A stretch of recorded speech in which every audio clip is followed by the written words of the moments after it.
கிட்டத்தட்ட 489 WhatsApp group நாம வச்சிருக்கோம். 1,08,000 சில்லற நண்பர்கள் அந்த குரூப்ல இருக்காங்க. ஐடி கார்டு அப்படிங்கிறது போட்ட நபர்கள் எத்தனை பேர் அப்படின்னு பார்த்தோம்னா ரொம்ப ரொம்ப கம்மியா இருக்காங்க. வரக்கூடிய பிரச்சனைகளை பார்த்தோம்னா ஒரு நாளைக்கு குறைஞ்சது ஒரு 10 சம்பள பாக்கி பிரச்சனை, ஒரு 5 வாடகை டிரான்ஸ்போர்ட்ல இருந்து தரல அப்படின்ற பிரச்சனை, இதர பிரச்சனைகள் இப்படின்னு ஒரு நாளைக்கு 20-25 பிரச்சனை மட்டும் வருது. இந்த பிரச்சனைகள் பூராமே ஐடி கார்டு வைத்திருக்கிற நபர்கள் யாருமே கொண்டு வரல. ஐடி கார்டு அப்படிங்கிற இல்லாத நபர்கள் புதிய நபர்கள் தான் கொண்டு வந்துட்டு இருக்காங்க. ஓகே ரைட், நண்பர்களுக்கு உதவி செய்யணும், அது நம்மளுடைய கடமை, நான் இல்லைன்னு சொல்லல.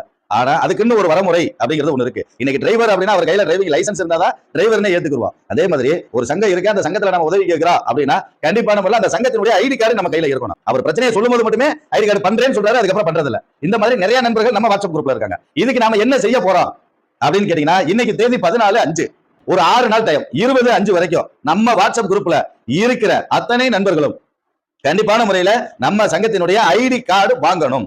ஐடி கார்டு வாங்குறதுக்கு உங்களுடைய ஆவணங்களை ஆபீஸ் நம்பருக்கு நீங்க அனுப்பணும். வாட்ஸ்அப் குரூப்ல போடக்கூடாது. கண்டிப்பான முறையில் ஐடி கார்டு இருக்கும் நபர்களுக்கு மட்டுமே இனிமேல் நாம் உதவி செய்வோம். 20ஆம் தேதிக்கு மேல வாட்ஸ்அப் குரூப்ல ஐடி கார்டு வாங்காம இருக்கிற நபர்கள் அத்தனை பேரையும் வெளியேற்றப்படுவார்கள்.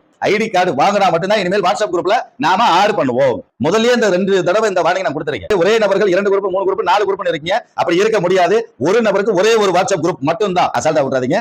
ஐடி கார்டு இல்லை அப்படின்னால் இனி உதவிகள் கிடைக்காது அப்படின்றத நண்பர்களுக்கு நான் தெளிவா தெரியப்படுத்துகிறேன். நன்றி நண்பர்களே.